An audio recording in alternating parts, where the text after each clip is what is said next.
Good day to you wherever you are listening to me. Welcome to day one of the Sexual Purity campaign in commemoration of World Sexual Purity Day. Over the next 5 days, I'm going to be talking each day on lies about sexual purity.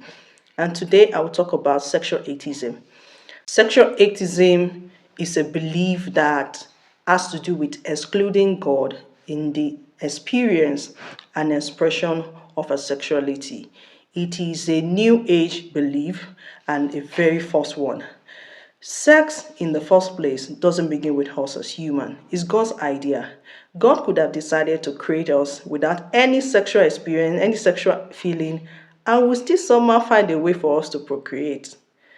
It is his idea, and that is why we can enjoy every experience of sex that we have. So, because sex doesn't begin from us, it is his idea that makes him the final authority over matters that have to do with our sexuality. And if we claim to be believers who accept him as an authority, who believe in his laws and instruction, then we should also accept the biblical values instruction he has laid down to guide us in our experience and expression of our sexuality. And this idea manifests itself in so many ways. You hear married people say, well, behind the bedroom, anything that goes between couples, God had nothing to do with it. But that's not true. Now, according to Hebrews chapter 13, verse 4, you see, marriage is honorable with bed undefiled. It means even before and after marriage, the bed can be defiled. What goes behind your bedroom is as important as what goes outside of the bedroom, because the person who is engaged in the activity behind and outside the bedroom is you, a believer who is committed to God. So he's interested. A lot of things have to be considered. It's not just about what we decide, it's about what we decide according to his instruction. So there's so many ways it expresses itself. You hear singles say, well, as long as there's no penetration, we haven't seen. Forgetting that sex is a series of activities. Penetration is just one of those things. There are other activities that include penetration. And if you claim to be a believer, a single who believe in abstinence or sexual purity until marriage, then other activities that lead to sex should be discouraged. It's about, it's not about one, it's about every other thing associated with it. Setting the right boundary, making the right commitment that aligns with the nature of Christ that have been imputed into you.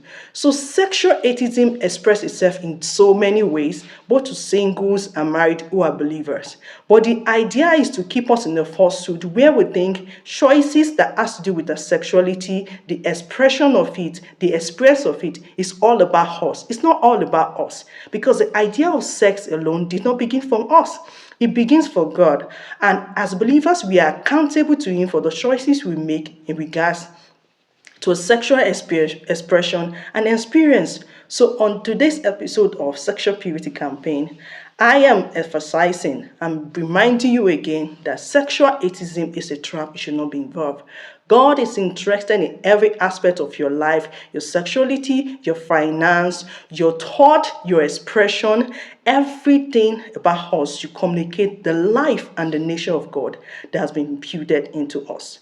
And don't forget, of course, we all have choices to make. We can choose to agree with him. We can choose not to submit to him. For either of the choices, the consequences is ours to face in this life as beyond. But today I'm asking you, make the right choice. Submit yourself unto God. Align to his instruction when it comes to sexuality.